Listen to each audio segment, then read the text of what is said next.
आइए प्रश्न नंबर 51 को हल करते हैं। तो प्रश्न नंबर 51 ये आपके सामने रहा कि एक टिन के बर्तन में 20 लीटर पेट्रोल है। रिसाव के कारण 3 लीटर की हानि हुई तो टिन के बर्तन में कितने प्रतिशत पेट्रोल रह गया है? ये आपसे पूछ रहा है। तो यहाँ पर आप देखेंगे कि पेट्रोल पहले कितना था? 20 लीटर। पहले पेट्रोल 20 लीटर था और उसमें 3 लीटर का रिसाव हुआ। अब पेट्रोल रह गया 17 लीटर। ठीक है? तो बर्तन में कितना पेट्रोल कितने प्रतिशत बचा है? यानी 17 बचा है और टोटल था कितना? 20 में से और गुणे 100। 20 से 100 को काट देंगे 5 बार और 17 अपना होता है 85, यानी कि पेट्रोल जो है कितने प्रतिशत है? 85% है। यहाँ पर डी विकल्प जो होगा आपका बिल्कुल सही होगा। ठीक है? चलिए प्रश्न नंबर 52 देखिए, किसी संख्या का 16% जब 21 में जोड़ा जाए तो वह स्वयं संख्या प्राप्त होती है। तो देखिए यहाँ पर 16% में कितना जोड़ा जाए? 21 जोड़ा जाए। तो वह स्वयं संख्या मान लीजिए 100% थी, वो 100% संख्या प्राप्त हो रही है। तो यहाँ पर आपका क्या हो जाएगा? 21 बराबर 100 में से 16 माइनस कर कितना बचेगा? 84%। 84% बराबर 21 है तो 1% बराबर कितना हो जाएगा? 21 बटे 84। 21 बटे क्या हो जाएगा? 84 हो जाएगा और गुणे 100। तो यहाँ 21 से 84 काट देंगे, 21 चौको 84 और 4 पचीसा 100। तो ये आपका कितना आ जाएगा? 25% आ जाएगा। ठीक है? हाँ, 25% आ जाएगा, ये आपका आंसर है। हाँ, इसको हम ऐसे भी कर सकते हैं कि किसी संख्या का 16%, x का 16% जब 21 जोड़ा जाए, तो वह संख्या स्वयं प्राप्त होती है, मतलब x ही प्राप्त होता है। ठीक है? तो इस प्रकार से हम इसको हल कर लेंगे, तो ये आपका आंसर बन जाएगा। हल कर लेंगे इसको ऐसे। चलिए आगे चलते हैं। अगला प्रश्न है, किसी संख्या का 60% का 3/5वां भाग 36 है। कोई संख्या x है और x का कितना प्रतिशत? 60%। का 3/5वां भाग कितना है? 36 है। तो 0 से यहाँ 0 काट सकते हो, बिल्कुल काट सकते हो। 6 से काट दो, 6 छक्का 36 और 3 से काट देंगे, 3 दूनी 6। x बराबर कितना आ जाएगा? 5 दूनी 10 और 10 का 10 गुना तो ये 100 हो जाएगा। x का मान कितना आएगा? 100 आ जाएगा। यहाँ पर साथियों ए विकल्प जो है आपका बिल्कुल सही है। ठीक है? चलिए क्वेश्चन नंबर 54 देखिए, यदि ए का 8%, ए का 8% बराबर बी का 4% के बराबर, ठीक है? तो इसको हम काटें 4 से, 4 दूनी 8, तो ए बराबर कितना आ जाएगा? बी बटे 2 आ जाएगा। ठीक है? ए बराबर बी बटे 2 हो जाएगा। अब देखो यहाँ पर आपको क्या करना है, ए का 20% होगा। ए का 20% और ए का मान कितना है? बी बटे 2 और का 20%। 2 से 20 को काट देंगे कितने बार? 10 बार। इसको हम लिख सकते हैं बी का 10%। क्या लिख सकते हैं? बी का 10% लिख सकते हैं। तो ये वाला आंसर आपका हो जाएगा बी, ए विकल्प, ए का 10%। ठीक है? चलिए अगले प्रश्न पे चलते हैं। लिखा है, यदि किसी विद्यालय में 70% लड़के हैं तथा लड़कियों की संख्या 504 है। देखिए विद्यालय में 100% लड़के हैं। इनमें से अगर गर्ल्स जो हैं वो 70% हैं, नहीं लड़के जो हैं, बॉय बॉय अगर 70% हैं तो गर्ल्स कितनी होंगी? 30%। गर्ल अगर 30% है और लड़कियों की जो संख्या है 504 है, तो ये इसके बराबर हो जाएगा 504। 0 से 0 नहीं कटेगा। चलिए इसे काटते हैं हम लोग 3 से। 3 ढाई 30 और 3 से काटेंगे 3 एकम 3, 3 छंग 18 और 3 अट्ठी 24। तो 1 बराबर कितना आ जाएगा? 16.8 के हो जाएगा। तो पूछा है लड़कों की संख्या क्या होगी? तो यहाँ पर आप क्या करेंगे? 16.8 से इसमें क्या करा देंगे? गुणा करा देंगे, ठीक है? और गुणा ना कराओ तो एक तरीका ये है कि आप सीधा 1 का मान निकालने के लिए यहाँ पर क्या बट्टे में सीधा ऐसा 10 रख दो, काटो नहीं इसको, ठीक है? काटो नहीं तो आपको 168 बना रहने देंगे, तो 1 बराबर कितना आ जाएगा? बटे में 10 आ जाएगा। अब यहाँ पर बटे में 10 है, ठीक है? और गुणा कितना हो जाएगा आपका?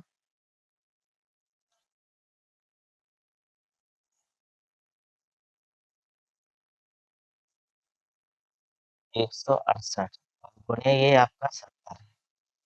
0 से 0 कट जाएगा, तो यहाँ गुणा कराएँगे 7 अट्ठी 56 हासिल 5, 7 छीं 42, 42 5 47 और 7 एकम 7, 7 चार 11।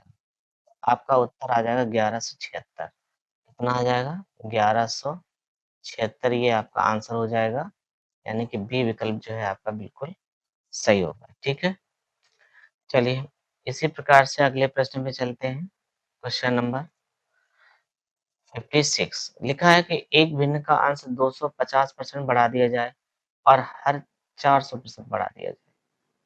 तो परिणामी भिन्न देखिए, कोई भिन्न हमने x बटे y ले लो और इसने इन्होंने कहा है कि भिन्न का जो अंश है वो 250% बढ़ा दिया जाए। तो अगर हम मान लीजिए अगर ऊपर 100 है, 100 में 250 की हम वृद्धि करेंगे तो ये कितना हो जाएगा? 350 हो जाएगा। और हर में 400 की वृद्धि है तो 100 पे 400 की वृद्धि तो ये कितना हो जाएगा? 500 बराबर। तो जो भिन्न है वो कितनी हो जाएगी? 7/19 हो जाएगी, ऐसा बोल रहा है। तो यहाँ 0 से एक 0 काट दो और 0 से 0 काटने के बाद में आओ इसे 5 से काटते हैं, 5 सत्ते 35 और 5 ढाई 50। 7 से ये 7 कट जाएगा, ठीक है? तो x बटे y बराबर कितना आ जाएगा? 10 ऊपर चला जाएगा, फिर ये गुणा कराएँगे तो 10/19। तो 10/19 देखिए ए विकल्प जो है आपका सही है, ये आपका आंसर सही हो जाएगा 10/19, ठीक है? चलिए बताइए। हुँ, क्लियर हो रहा है सबको? बताएँ।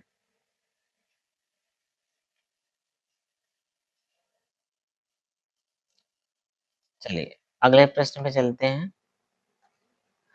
तो अगला प्रश्न है हमारा, एक आयत की लंबाई 20% बढ़ा देने तथा चौड़ाई 20% कम कर देने पर इसके क्षेत्रफल में कितने प्रतिशत कम हो जाएगा?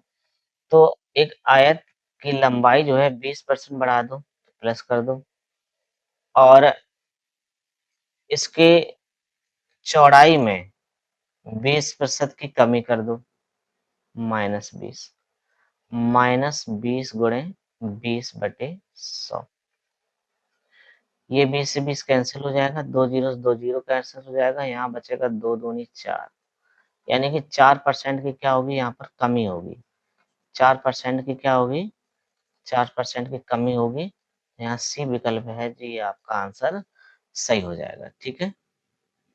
चलिए अगले प्रश्न पे चलते हैं। एक विद्यार्थी को 3 विषयों में मिलाकर 1250 अंक मिले। इनमें से 22% हिंदी के, 44% गणित के और शेष अंक विज्ञान के हैं, ठीक है? देखिए यहाँ पर हिंदी प्लस मैथ और प्लस साइंस, कुल मिला के जो अंक मिले वो 1250 मिले। और यहाँ पर जो प्रतिशत आपका है, यहाँ पर जो प्रतिशत देखिए, यहाँ पर आपको हिंदी में 22% मिले और गणित में आपको 44% मिले, ठीक है? तो साइंस में कितने मिले? तो इसको जोड़ के यहाँ से हम इसको माइनस कर देंगे। 100 माइनस ये 66 हो जाएगा और 66 घटाएँगे तो कितना बचेगा यहाँ पर? 44 बचेगा,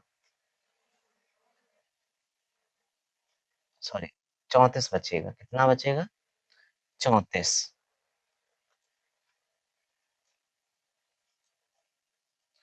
तो ये आपका आ गया 34। ठीक, 34%। तो अब देखिए यहाँ पर ये 34% जो है ये किसके बराबर हो जाएगा?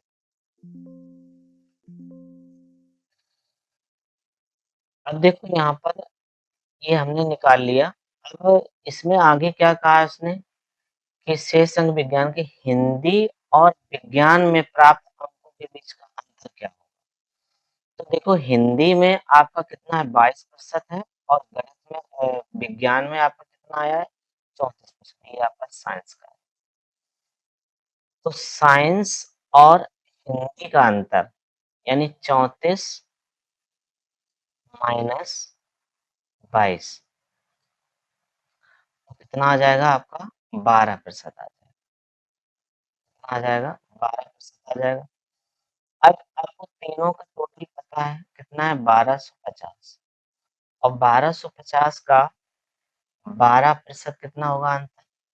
तो यहाँ देखिए 0 से एक 0 कैंसिल हो जाएगा। 5 दूनी 10, 5 दूनी 10, 5 पंचे 25, 2 से काटेंगे तो ये 6 बार कटेगा और 25 छक्का कितना होता है 150 यानी 150। तो हिंदी और विज्ञान में प्राप्त अंकों के बीच अंतर कितना है 150 का है। तो यहाँ पर आपका जो बी विकल्प होगा वो बिल्कुल सही होगा। ठीक है, बी विकल्प होगा ये आपका बिल्कुल सही होगा। चलिए अगला प्रश्न देखिए। ए अगर बी से 60% कम है, ए अगर बी से 60% कम है तो बी ए से कितने परसेंट अधिक है? चलिए देखिए, ए अगर बी से कितना कम है 60% कम है तो 100 में 60 कम करना कितना बचेगा 40, 40%। ए बटे बी बराबर कितना आ जाएगा 2 दूनी 4 और 2 पंचे 10 यानी कि 2 बटे 5। कहा है कि बी जो है ए से कितना अधिक है। यहाँ देखिए बी जो है ए से कितना अधिक है, यहाँ 3 अधिक है और किससे ए से। ए नीचे चला जाएगा, ए का मान कितना है 2 गुणे 100, 2 से काट देंगे इसको 50 बार और 5 दिया 15 यानी कि आपका 150% आ जाएगा। 150% आ जाएगा तो यहाँ पर आपका डी विकल्प होगा जो बिल्कुल सही होगा। ठीक है, बताइए क्लियर हो रहा है सब कुछ? चलें अगले प्रश्न पे। तो देखिए अगला प्रश्न है यदि दो संख्याएं एक तीसरी संख्या से क्रमशः 30% और 40% अधिक है। तो यहाँ पर हमने तीन संख्या मान लो ए बी सी। तो दो संख्याएं हैं मान लो कि सी 100 है, ए 130 हो जाएगा और बी 140 हो जाएगा। तो पहली संख्या दूसरी संख्या का कितना प्रतिशत होगा? पहली संख्या और दूसरी संख्या का कितना प्रतिशत होगा ये पूछा है। 0 से 0 काट देंगे तो ये आपका 1300 बटे कितना हो जाएगा 14। ठीक है। हम्म,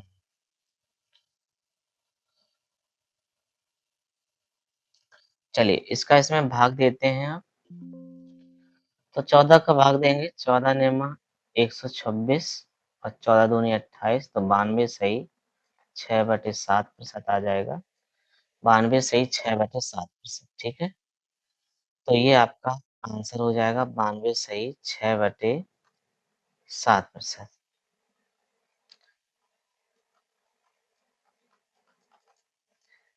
यानी कि आपका बी विकल्प जो है ये बिल्कुल सही होगा। चलिए अगले प्रश्न पे चलते हैं। प्रश्न है कि चाय के मूल्य में 25% की कमी कर दी जाए तो कोई परिवार चाय की खपत को कितने प्रतिशत बढ़ा दे कि चाय पर होने वाला मासिक खर्च अपरिवर्तित रहे। तो देखिए चाय 25% की कमी हो रही है तो हमने ए गुणे 100 बटे ए माइनस 100 वाला सूत्र बताया था, इससे भी आप लगा सकते हैं।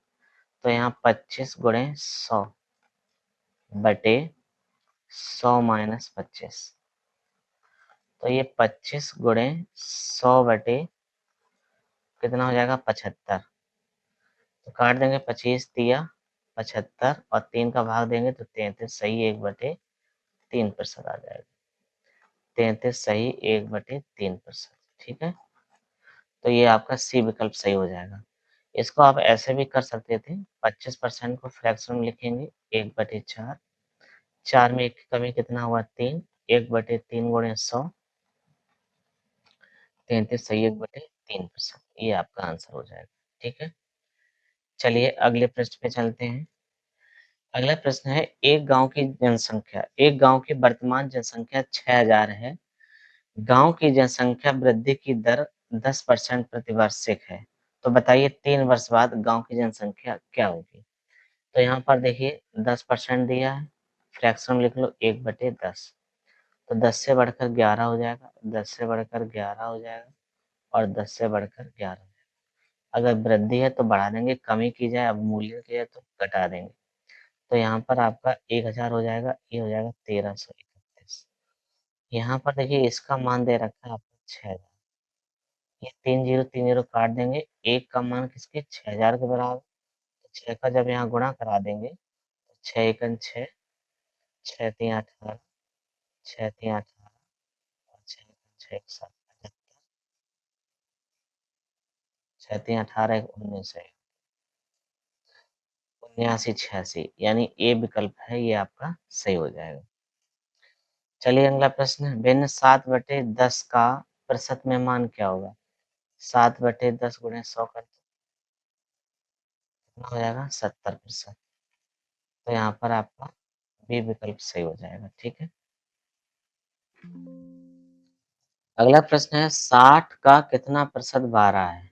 60 का कितना प्रतिशत 12 है? तो 60 नीचे गुणे 100 कर दो, 12 पंची 60, 5 दूनी 10, कितना प्रतिशत होगा 20%। ठीक है, जिसके साथ का से लगे उसको नीचे कर दो। चलिए अगला प्रश्न है आपका, एक आयत की लंबाई 20% बढ़ा दी जाए और चौड़ाई 25% कम कर दी जाए तो -20 गुणे 25/100। तो यहाँ देखो 25 चौको 100 हो जाएगा और 4 पंचे 20 हो जाएगा। यहाँ 25 में से 20 गया तो माइनस का 5 बचा और माइनस का 5 ये, यानी कि 10% की क्या हो गई कमी। 10% की कमी हो गई, तो यहाँ बी विकल्प जो है आपका सही हो जाएगा। ठीक है, चलिए अगला प्रश्न है आपका, किसी वस्तु का अंकित मूल्य कितना है 500 रुपया। अंकित मूल्य 500 रुपया है, इस पे 5% की छूट होगी तो 95/100। फिर भी उसे 25% का लाभ होता है, तो सीपी पर 25 का लाभ तो 125/100 हो जाएगा। ये 100 कैंसिल हो जाएगा। ठीक है, 5 से काटेंगे 19 बार और 5 से काटेंगे 25 बार। 25 दूनी कितना हो जाएगा 50, 20 बार और 19 दूनी 38, यानी कि क्रय मूल्य लागत मूल्य जो है आपका क्रय मूल्य होता है। और 19 दूनी 38 कितना हो जाएगा 380 रुपया। तो यहाँ पर डी विकल्प जो है आपका बिल्कुल सही हो जाएगा। ठीक है, हाँ जी, क्लियर है, सबको पता है? कहीं जल्दबाजी में तो नहीं लगा रहे? अगर लगे आपको बहुत स्पीड से पढ़ा रहे हैं तो बता दीजिए, हम स्लो पढ़ाएं। चलिए अगला प्रश्न है, यदि किसी वस्तु का क्रय मूल्य उसके विक्रय मूल्य का 3/2 है। किसी वस्तु का क्रय मूल्य को हम लोग सीपी लिखते हैं और विक्रय मूल्य को एसपी लिखते हैं। तो जो क्रय मूल्य है वो विक्रय मूल्य का 3/2 है, तो 3/2 लिख लो। अब देखो सीपी बटे ए नीचे एसपी ले आओ बराबर 3/2। तो उसने पूछा लाभ या हानि प्रतिशत क्या हुआ? तो हमेशा देखो अगर क्रय मूल्य से विक्रय मूल्य बढ़ रहा है या घट रहा है, अगर बढ़ रहा है तो लाभ और घट रहा है तो हानि। तो यहाँ देखो अंतर कितने का 1 का। क्रय मूल्य से विक्रय मूल्य घट रहा है यानी कि हानि होगी। 1 की हानि कितने पे है? क्रय मूल्य हमेशा नीचे रहेगा, यानी कि 3 नीचे आ जाएगा गुणे 100। ये हो जाएगा 33 सही 1/3% की क्या हुई हानि हुई। तो यहाँ पर आपका बी विकल्प जो है सही हो जाएगा। ठीक है, चलिए अगले प्रश्न पे चलते हैं।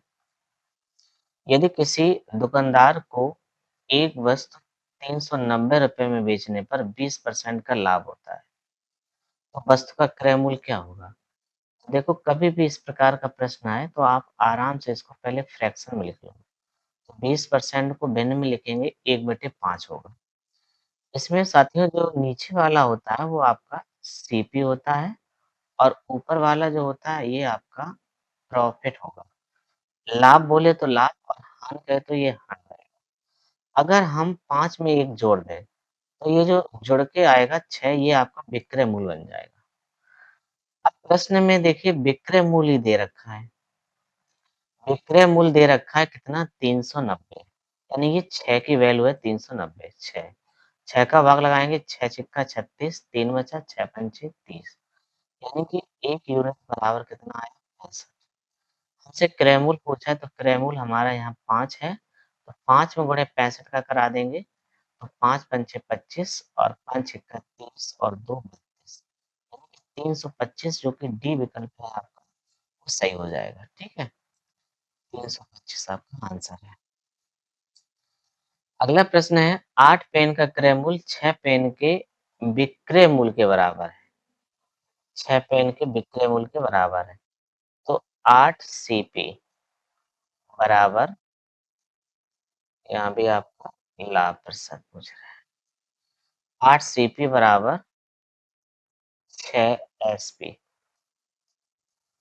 8 वस्तु का क्रय मूल्य तो 8 गुणे सीपी करा दो, 6 वस्तु का विक्रय मूल्य तो 6 गुणे एसपी करा दो। इनके बीच में गुणा है, ठीक है।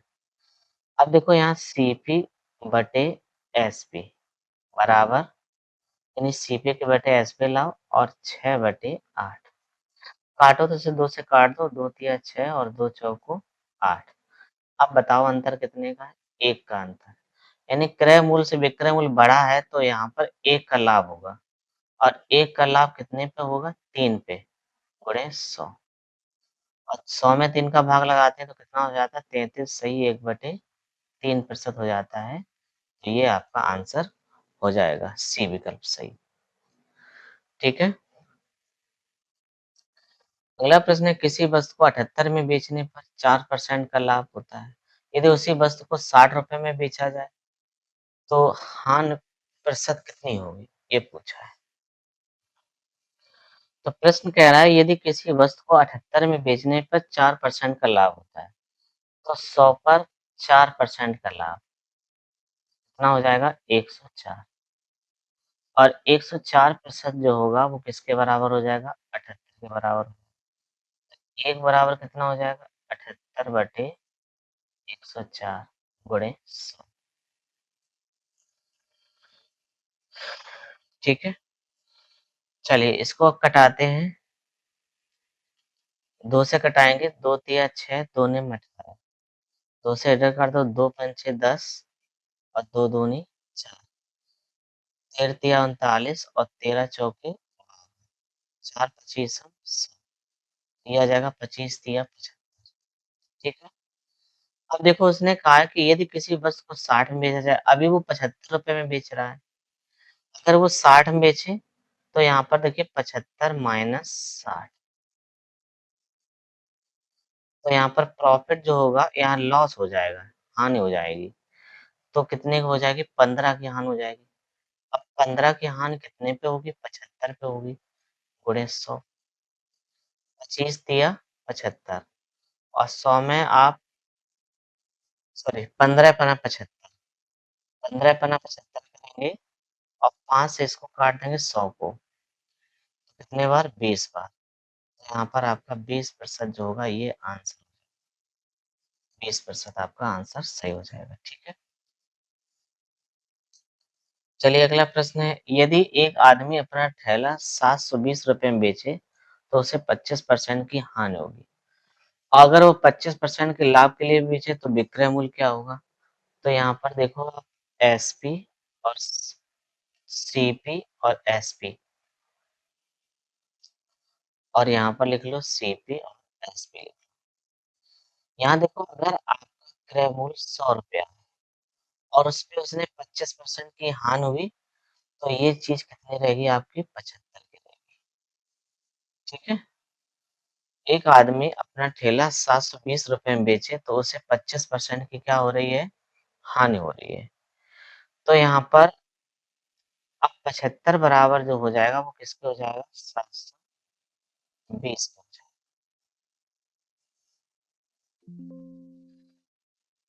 तो यहाँ पर 1 बराबर कितना हो जाएगा? 720/75। ये पूरा-पूरा कट नहीं रहा है, इसलिए अभी हमने काटा नहीं है। यहाँ देखिए क्रयमूल्य आपका उतना ही रहा, लेकिन अब वो कह रहा है कि लाभ कितना होगा? 25% का लाभ। तो 100 पे 25 का लाभ कितना हो जाएगा? 125। तो यहाँ पर आपका क्या हो जाएगा? देखिए 720/75 गुणे 125, ये वाला 125। 25 दिया 75 और 25 पंचे 125। 3 से काटेंगे तो 3 दूनी 6 और 3 चौको 12। 24 पंचे 120 होता है और एक जीरो यानी 1200 बार। तो यहाँ पर आपका बी विकल्प सही हो जाएगा कितना? 1200। ठीक है? चलिए 71 और 72 दोनों सेम ही है सवाल। यदि किसी आदमी की कलाई घड़ी 720 में बेचे तो उसे 25% की हानि होगी। 25% लाभ के लिए घड़ी कितने में बेचने पड़ेगा? तो 1200 में बेचना पड़ेगा। और ये वाला देखिए यहाँ पर ठेला की बात कर रहा है, सवाल वही है ना? तो विक्रय मूल्य है, यही चीज़ इसमें पूछ रहे हैं। तो उसकी घड़ी कितने बेच रही है? 1200 में, ठीक है? विकल्प में 2-2 जगह 1200 दे दिया, तो इसको लगाने की ज़रूरत नहीं है। अगला आ जाओ।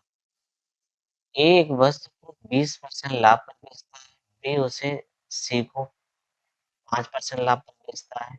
यदि सी उसके लिए 462 का भुगतान करता है, तो ए ने उसे कितने में खरीदा था? मान लीजिए ए ने एक्स में खरीदा, इसको 10% लाभ पे बेचा तो 110/100 और फिर सी को इसने 5% लाभ पे बेचा तो 105/100 और बराबर में कितना हो जाएगा? 462। यहाँ से एक जीरो काट देंगे, 5 दूनी 10 और ये 5 दूनी 10, 5 एकम 5। ठीक है, चलिए 11 से काट दो, 11 चौक 44, 11 दूनी 22 और ये 1 दूनी 42 हो जाएगा। तो यहाँ x बराबर कितना आ जाएगा? 100 दूनी 200, 200 दूनी 400। तो यहाँ पर आपका आंसर सही हो जाएगा कितना? 400। सी विकल्प जो है सही होगा, ठीक है। चलिए अगला प्रश्न है, एक व्यक्ति 2 कुर्सियाँ 120 120 रुपए प्रति कुर्सी की दर से बेचता है। तदनुसार उस कुर्सी पर 25% का लाभ कमाता है और दूसरी पर वह 25% की हानि उठाता है। इस प्रकार व्यक्ति की कुल हानि कितने रुपए की है? ये पूछा है। चलिए प्रश्न क्या है देखते हैं। अब देखिए यहाँ पर क्या है कि 2 कुर्सियों को वो 120 रुपए में बेच रहा है। जब एक ही व्यक्ति 2 कुर्सियों को समान दाम पे बेचे, तो आप इसमें सूत्र लगा सकते हैं x स्क्वायर बटे 100। x का मान कितना है? 25 और 25 का स्क्वायर बटे कितना हो जाएगा? 100। ये आपका 625 हो जाएगा। 100 से भागा है तो 6.2%। इसमें हमेशा क्या होती है? आपकी हानि होती है। तो यहाँ आपको हानि पता चली 6.25 की। तो 100 में से 6.25 की हानि हुई, कितना बचा? 93.75। अब 93.75 है, ये हानि किसके बराबर हो जाएगी? एक कुर्सी 120 की तो 2 कुर्सी कितनी हो जाएंगी? 240 की हो जाएगी। एक बराबर कितना हो जाएगा? 240 बटे 93.75। अब इसने पूछा है कि उस व्यक्ति को कुल हानि कितने रुपए की हुई? तो यहाँ हानि कितनी हुई? 6.25 की। तो हानि अगर निकालना है आपको तो 240 बटे 93.75 गुणे 6.25, ठीक है। तो इसको जब आप हल करेंगे तो हल करने पे आपका कितना आ जाएगा? 16% आ जाएगा, 16 रुपए आ जाएगा, ठीक है। हल करने पे 16 रुपए आ जाएगा। तो यहाँ बी विकल्प जो है आपका आंसर सही हो जाएगा, ठीक। हाँ, चलिए आगे चलते हैं। 15 सेवों का क्रय मूल्य 25 सेवों के विक्रय मूल्य के बराबर है। 15 सेवों का जो सीपी है वो 25 सेवों के एसपी के बराबर। तो यहाँ पर 5 तिया 15 और 5 पीछे 25। सीपी बटे एसपी बराबर क्या हो जाएगा? 5/3। अंतर कितने का है? 2 की। 2 की हानि हुई कितने पे? 5 पे गुणे 100। 5 दूनी 10, 20 दूनी 40। कितने परसेंट की हानि हुई यहाँ पर? 40% की। तो यहाँ पर आपका बी विकल्प जो है बिल्कुल सही हो जाएगा। ठीक है, बी विकल्प जो है आपका बिल्कुल सही हो जाएगा। चलिए प्रश्न नंबर देखिए 76। यदि मैं 10 रुपए के 11 की दर से कुछ वस्तुएं खरीद कर और उन्हें 11 रुपए के 10 की दर से बेचता हूँ,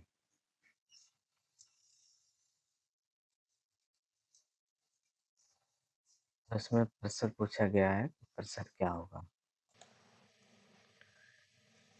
तो फिर देखते हैं इसको हम कैसे हल करेंगे।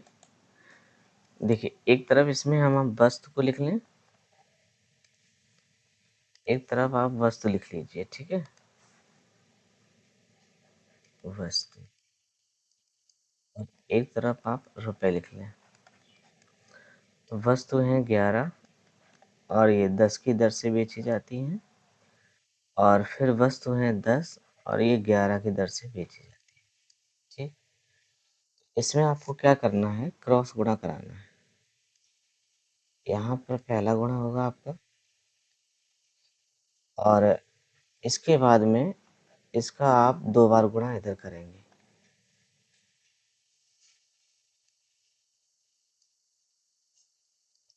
बार और 2 बार। तो 11 का गुणा 11 में करेंगे, 121 हो जाएगा, माइनस 10 का 10 में गुणा 100 हो जाएगा, बटे 100 गुणे 100। यानी कि 10 का 10 में जो गुणा होगा, तो दूसरी बार में ये जो गुणा होकर आया है 10 ढाई 100, उतना ही आपको नीचे लिखना है। इसलिए हमने 2 बार यहाँ पर गुणा 2 चिन्ह लगाए हैं। तो यहाँ देखिए 100 से 100 कट जाएगा, 121 में से 100 माइनस हो जाएगा, कितना बचेगा? 21% बचेगा। ये आपका आंसर हो जाएगा। 21% जो है ये आपका आंसर है। ठीक है, चलिए अगला प्रश्न है। रमण 25 रुपए में 20 के भाव से कलमे खरीदता है और उन्हें 18 रुपए में 15 के भाव को बेचता है। रमण का प्रतिशत लाभ या हानि ज्ञात करना है। तो इसको भी आप ऐसे ही लिख लेंगे, एक तरफ पहले वस्तु लिख लें और इधर आप क्या लिखेंगे? रुपए। तो यहाँ पर वस्तु है 20 और रुपए हैं 25। तो वस्तु है 15 और रुपए हैं। पहले आप गुणा ये वाला, 18 दूनी 36, 360 हो जाएगा, और फिर गुणा ये वाला, 15 दूनी 75, 15 दूनी 30 और 7 37, बटे ये वाला। इसको भी 2 बार आपको नीचे लिखना है, 375, और गुणा 100 करा देना है। अब देखो यहाँ पर 360 में 375 में 360 गया, तो यहाँ माइनस का 15 बचेगा, और बटे में कितना हो जाएगा? 375 गुणे 100।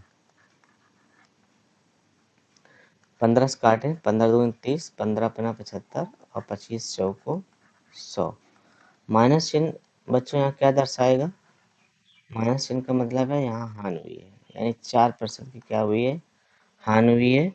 तो यहाँ पर ए विकल्प जो है आपका बिल्कुल सही हो जाएगा। ठीक है, बताइए क्लियर हुआ? हाँ, ए विकल्प सही है इसमें। चलें अगले प्रश्न पे।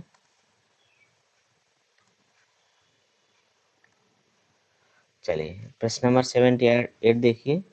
यहाँ लिखा है क्रमिक बट्टा 20% व 10% के समतुल्य एकल बट्टा क्या होगा? तो देखिए एकल बट्टा इस प्रकार से आपको निकालना हो और 2 छोड़ दी जाएं, तो इसका सूत्र होता है x plus y minus x y बटे 100। x का मान है 20, y का मान है 10 माइनस 20 गुणे 10 बटे 100। ये 2 जीरो से 2 जीरो काट देंगे। यहाँ 20 में 10 जोड़ेंगे तो 30 हो जाएगा और 30 में से 2 माइनस कर देंगे तो आपका आ जाएगा कितना 28%।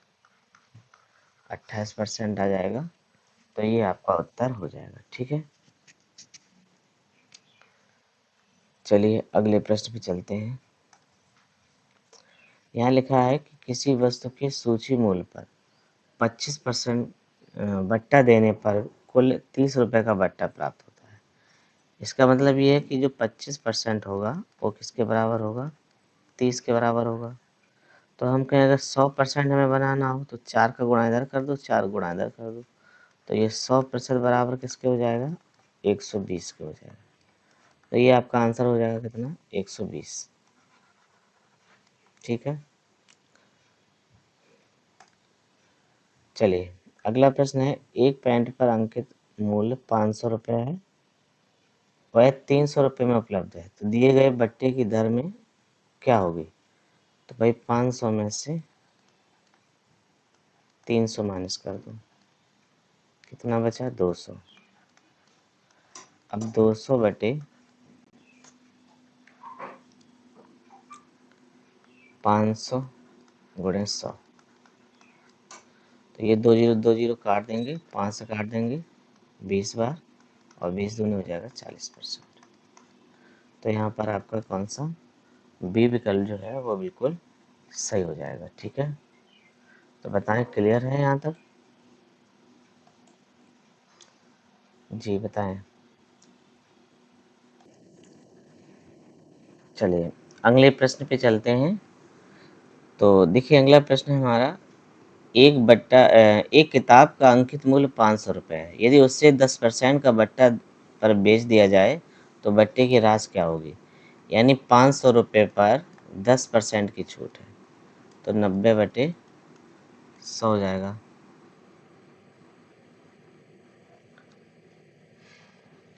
बट्टे की राशि क्या होगी, तो इसको सीधा आप ऐसे कर दो,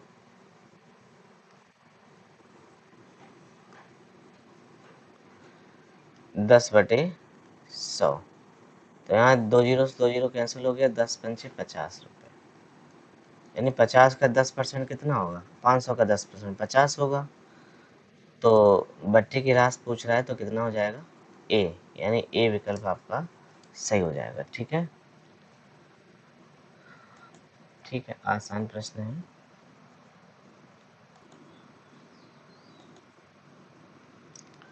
चलिए अगला प्रश्न है, लिखा है एक वस्तु को 1210 रुपये में बेचने पर होने वाली हानि और वस्तु को 1430 रुपये में बेचने पर होने वाले लाभ का एक तिहाई है। होने वाले लाभ का कितना है, एक तिहाई है।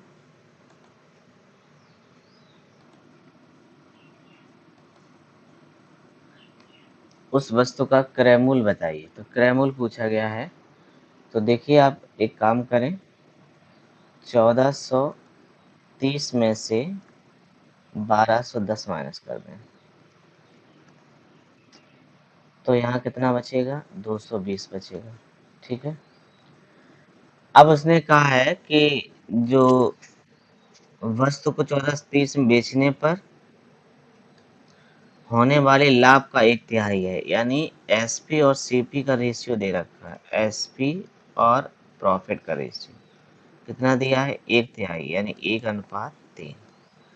तो ये कितना हो जाएगा, 3 और 1 4, ये 4 किसके बराबर हो जाएगा, 220 के। इससे काट देंगे, 4 पंचे 20, 4 पंचे 20, 1 बराबर 55 के। अब आप क्या करेंगे, 1210 में 55 को ऐड कर देंगे तो ये कितना हो जाएगा, 1265, यानी कि बी विकल्प आपका सही हो जाएगा। ठीक है, बी विकल्प आपका सही हो जाएगा।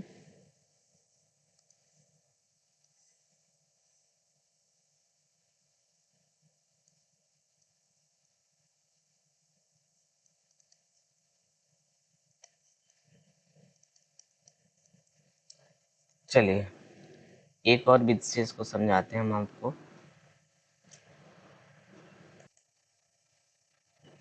हाँ, तो देखो इसको हम और कैसे लगा सकते हैं, जरा समझो इसको। यहाँ लिखा है कि एक वस्तु को 1210 में बेचने पर हानि हुई, तो हानि है, हानि बराबर क्या होता है, क्रय मूल्य माइनस विक्रय मूल्य। तो यहाँ पर सीपी बराबर आप क्या मान लेंगे, एक्स मान लेंगे। तो एक्स में से 1210 माइनस हो जाएगा और बराबर, और यहाँ पर ये लाभ, विक्रय मूल्य को बेचने पर होने वाले लाभ, एक वस्तु को 1430 में बेचने पर यहाँ लाभ हो रहा है, तो लाभ क्या होता है, विक्रय मूल्य माइनस क्रय मूल्य, यानी 1430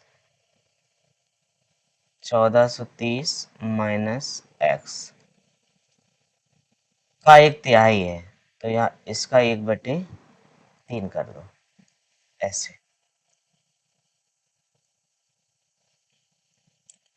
तो यहाँ पर आप क्या करेंगे, 3 का गुणा इधर हो जाएगा, तो 3x माइनस 0, 3, 6 और 3 बराबर 1430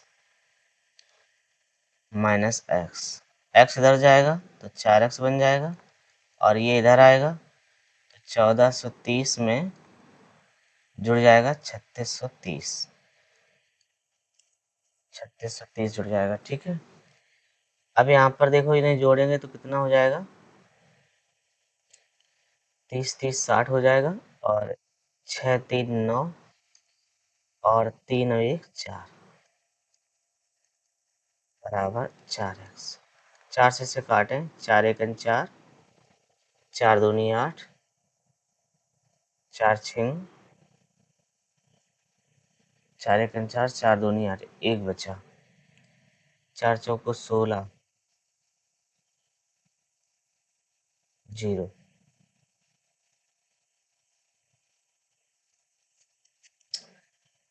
तो ये कितना आया आपका, 1240 आया यहाँ पे।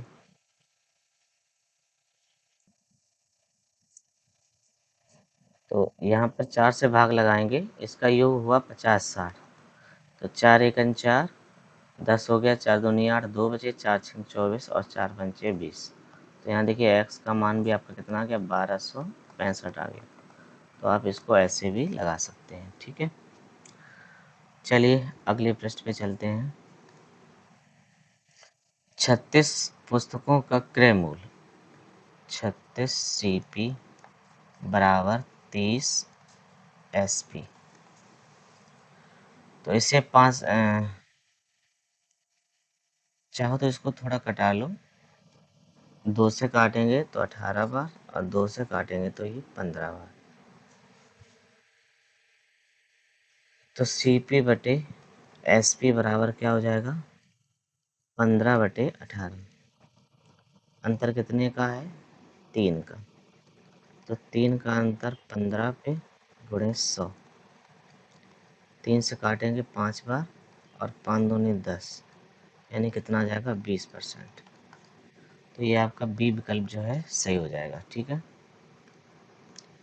चलिए अगला प्रश्न है, यदि किसी कॉपी का क्रय मूल्य यानी सीपी जो है वो एसपी का 2/5 है, एसपी का 2/5 है, तो सीपी बटे एसपी बराबर कितना हो जाएगा, 2/5। यहाँ अंतर कितने का है, 3 का, और 3 का अंतर 2 पे गुणे 100, तो ये कितना आ जाएगा आपका, 50 या 150। तो 150% ये आपका आंसर सही हो जाएगा, ठीक है। अगला प्रश्न है, यदि किसी वस्तु का क्रय मूल्य विक्रय मूल्य का 60% है, क्रय मूल्य जो है वो एसपी का 60% है, तो विक्रय मूल्य क्रय मूल्य का कितना प्रतिशत है। तो यहाँ से देखिए 20 3 60 और 20 पंचे 100, तो सीपी बटे एसपी बराबर कितना आया, 3/5। विक्रय मूल्य यानी कितना है, 5, और क्रय मूल्य यानी कि 3 का कितना प्रतिशत है, तो गुणे 100 करा लो। तो ये आपका 500 बटे कितना हो जाएगा, 3, 3 का भाग लगाएंगे, 3 एकम 3,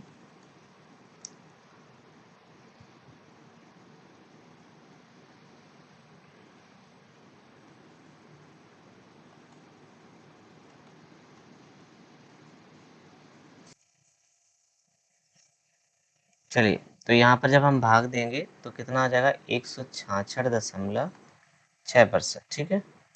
166.6% बार जाएगा, जो कि विकल्प में नहीं दे रखा है, तो ये विकल्प की मिसप्रिंट है। तो यहाँ पर आपका आंसर होगा 166। अगला है, एक वस्तु के क्रय मूल्य और विक्रय मूल्य का अनुपात कितना दिया है, 20:21, यानी सीपी और एसपी का रेशियो दिया है 20:21। यहाँ अंतर कितने का है, एक का अंतर 20 पे गुणे 100, 20 25 100, यानी 5%। अगला प्रश्न है, एक वस्तु का क्रय मूल्य उसके विक्रय मूल्य का 90% है। एक वस्तु का एसपी जो है उसके सीपी का 90% है, 90/100। एसपी बटे सीपी बराबर 90 यानी 9/10। अंतर कितने का, 1 बटे 10 × 100, 10% आ जाएगा। तो ये आपका सही है, ए विकल्प। अगला है, 24 नींबू का क्रय मूल्य 32 नींबू के विक्रय मूल्य के बराबर है। 24 नींबू का सीपी जो है वो 32 नींबू के एसपी के बराबर है। तो 8×3 = 24, 8×4 = 32, सीपी बटे एसपी बराबर 4/3। अंतर कितने का, एक का, और एक का अंतर हमेशा क्रय मूल्य नीचे रहता है, गुणे 100। 4 से काट देंगे, 4×25 = 100, तो ये 25% आपका आ जाएगा। यहाँ पर ए विकल्प जो है आपका बिल्कुल सही होगा, ठीक है। चलिए, इसी प्रकार से क्वेश्चन नंबर 89 लिखा है, 15 पेंसिल का जो विक्रय मूल्य है वो 24 पेंसिल के क्रय मूल्य के बराबर है, यानी कि 15 एसपी बराबर 24 सीपी, ठीक है। 3 से काटेंगे, 3×5 = 15 और 3×8 = 24, तो एसपी बटे सीपी बराबर क्या हो जाएगा आपका, 8/5। अंतर कितने का है, 3 का। 3 का अंतर कितने पे, 5 पे गुणे 100। 5 से काटेंगे 20 बार, तो 20 दिया कितना हो जाएगा, 60%, यानी ए विकल्प जो है आपका बिल्कुल सही हो जाएगा, ठीक है। चलिए, अगले प्रश्न पे चलते हैं। ए ने एक वस्तु को 50 रुपये मूल्य पर, ए ने एक वस्तु जिसका मूल्य है 50 रुपये, वो बी को 20% लाभ पर बेची। बी ने वही वस्तु 25% लाभ पर सी को बेची। सी ने उसे 40% लाभ पर डी को बेच दिया। उस वस्तु का मूल्य डी ने क्या दिया होगा। तो देखो, डी ने कितना रुपया दिया, कुल रुपए ए ने दिया था 50, इस पर उसने 20% का लाभ पे बेची, तो 120/100 हो जाएगी। इसके बाद में बी ने उसे 25% लाभ पे बेची, तो 125/100 हो जाएगी। और इसके बाद में सी ने उसे 40% लाभ पे बेचा, तो 140/100 हो जाएगा। इसे हल करेंगे तो आप 2 जीरो से 2 जीरो इधर काट देंगे, और 25×5 = 125, 25×4 = 100, ये कट जाएगा। और 4 से ये 12 भी काट देंगे 3 बार, और फिर इसके बाद में 5×5 = 25, और 25×4 = 100, ये काट दीजिए, ठीक है। और इसके बाद में 4 से इधर काट दो, 4×3 = 12, और 4×5 = 20, तो 35 × 3 बचा है, 3 × 35, तो 3×5 = 15 हो गया, और 3×3 = 9, 1 10, 105 आएगा। ये आपका आंसर सही है, 105। चलिए, क्वेश्चन नंबर 91 देखिए। यदि कोई राशि यदि कोई राशि 5% वार्षिक साधारण ब्याज की दर से 6 वर्षों में 2600 हो जाती है, तो राशि क्या है। तो यहाँ पर देखिए, ये 2600 हो जाती है, ये आपका मिश्र धन दे रखा है। तो आप क्या करेंगे, यहाँ 5% को फ्रैक्शन लिख लो, 1/20, ठीक है। 6 वर्षों के लिए तो 6 का यहाँ गुणा करा दो। अब देखो, ये नीचे वाला जो है ये आपका मूलधन है। नीचे वाला क्या है आपका, मूलधन।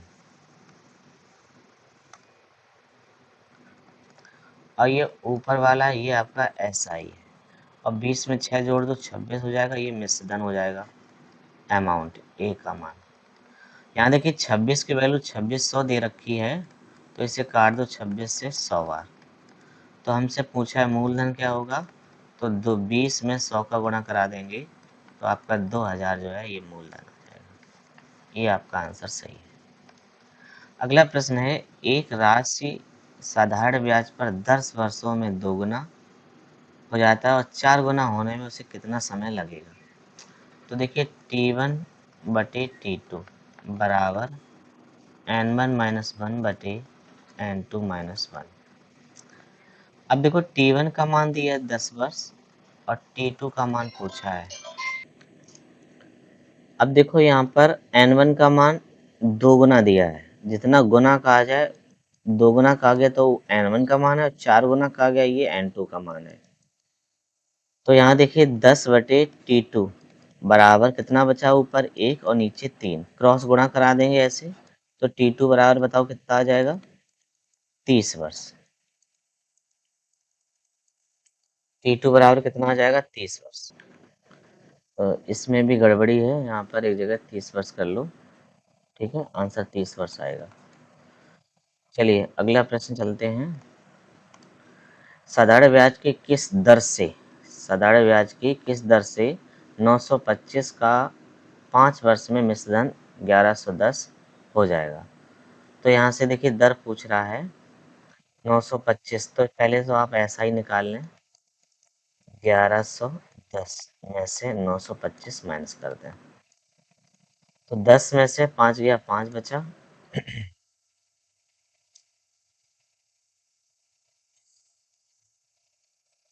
तो यहाँ कितना बचेगा, 185। तो एस आई बराबर क्या होता है, पी आर टी बटे 100। एस आई 185 है और मूलधन कितना है आपका, 925। दर निकालनी और समय आपका है 5 वर्ष और बटे में कर लो 100।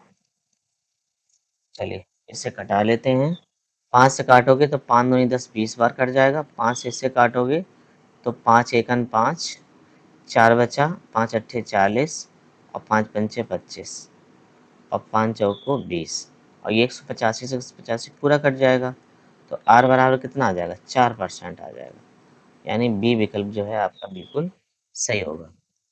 अगला प्रश्न है, अहमद ने 1440 5% की दर से तथा 1650 4% वार्षिक ब्याज की दर से उधार लिए, तो 3 वर्ष के बाद उसे कितना ब्याज देना होगा। तो यहाँ पर देखिए 1440 5% दर से और 3 वर्ष के लिए बटे 100, और यहाँ पर 1650 रुपये 4% की दर से, ये भी 3 वर्ष के लिए बटे 100। एक जीरो से एक जीरो काट दो, अब 5 से काटेंगे, 5 दूनी 10 और 2 से काट देंगे इसको, 2 सत्ते 14, 2 दूनी 4, 3 दूनी 6 और 3 सत्ते 21, 216 हो गया। और यहाँ जीरो से जीरो हमने काटा और 5 दूनी 10 काट दो और 5 तिया 15 और 5 तिया 15 और 2 दूनी 4, 3 दूनी 6, 6 तिया 18 और 6 तिया 18 1 19, जोड़ेंगे तो 8 6 14 हो जाएगा, यानी कि 414 आ जाएगा, 414, 414, ये आपका आंसर हो जाएगा। ए विकल्प जो है आंसर बिल्कुल सही होगा। अगला प्रश्न है आपका, 8% वार्षिक साधारण ब्याज की दर पर 5 वर्ष में 1980 का ब्याज कितना होगा। तो देखिए यहाँ पर एस आई बराबर कितना हो जाएगा, मूलधन आपका 1980 है, दर है 8, समय 5 वर्ष बटे 100, जीरो जीरो एक काट दें, 5 दूनी 10 से ये काट दें, 2 चौके 8 ये काट दें, तो 4 अट्ठे 32, 32 मतलब 792। तो ये आपका डी विकल्प आंसर बिल्कुल सही हो जाएगा। चलिए अगले प्रश्न पे चलते हैं। तो अगला प्रश्न है, 400 रुपये की राशि 4 वर्ष में 480 हो जाती है, ब्याज की दर 2% बढ़ा दी जाए, तो राशि कितनी हो जाएगी। ठीक है, चलिए देखिए इसको कैसे लगाते हैं। तो यहाँ देखो 480 हो जाती है, इस राशि को आप पहले लिख लो, और यहाँ प्लस कर दो 400 गुणे 2 गुणे 4/100। ये दो जीरो काट देंगे, 4 चौका 16 दूनी 32, 480 में 32 और ऐड कर देंगे तो कितना हो जाएगा 512। यानी कि आपका सी विकल्प जो है वो बिल्कुल सही हो जाएगा। अगला प्रश्न है साधारण ब्याज की वार्षिक दर पर 12% से 10% होने पर एक व्यक्ति को 100 रुपए वार्षिक की हानि होती है, तो उसका धन कितना होगा? तो 12% से कितना 10%, हानि कितनी हुई 2% की, कितने पे 100 पे, 2 से काट देंगे इसको 50 बार, 1% बराबर किसका 50 के, तो 100% बराबर कितना हो जाएगा 100% बराबर 5000 के।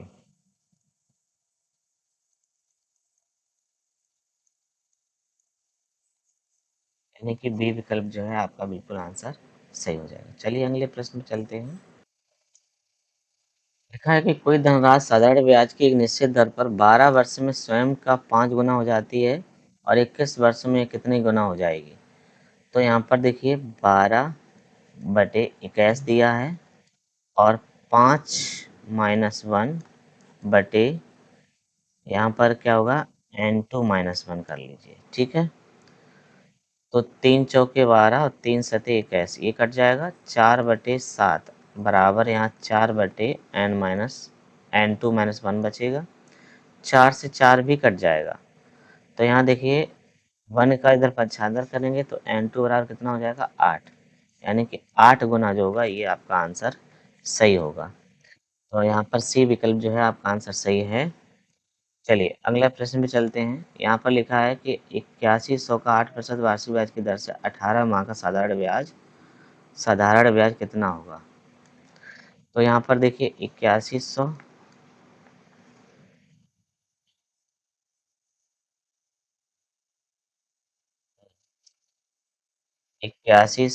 गुणे 8% और गुणे 18/100, इसको वर्ष बना लें तो बटे 12 कर दो, 6 दूनी 12, 6 × 3 = 18, 2 0 काट दो, 2 चौके 8 काट दो, 4 × 3 = 12, 81 × 12 करेंगे तो 12 × 1 = 12, 12 × 8 = 96, 1 × 97, 972 जो है ए विकल्प आपका आंसर बिल्कुल सही हो जाएगा। और क्वेश्चन नंबर 100, कितने वर्ष में 6% वार्षिक ब्याज की दर से 1500 का साधारण ब्याज 360 हो जाता है? तो यहाँ साधारण ब्याज कितना दिया है 360, मूलधन आपका कितना है 1500, दर है 6%, समय आपसे कितने वर्ष में, और यहाँ ऑप्शन ही गलत बना दिए है। जब समय पूछ रहा है तो यहाँ समय आपका ये होना चाहिए, ठीक है। कितने वर्ष में, यहाँ आपको मूलधन भी पता है साधारण ब्याज भी पता है, तो यहाँ समय पूछ रहा है लेकिन ऑप्शन ये सारे आपके गलत दे रखे हैं। 2 0 से 2 0 काट दो, 15 से काटेंगे 15 दूनी 30 और 15 चौको 60 और 6 चौको 24, टी बराबर कितना आ जाएगा आपका 4 वर्ष जो होगा ये आपका आंसर होगा। इसमें सीट में ऑप्शन गलत है, काफ़ी गलत निकले ऑप्शन। चलिए ठीक है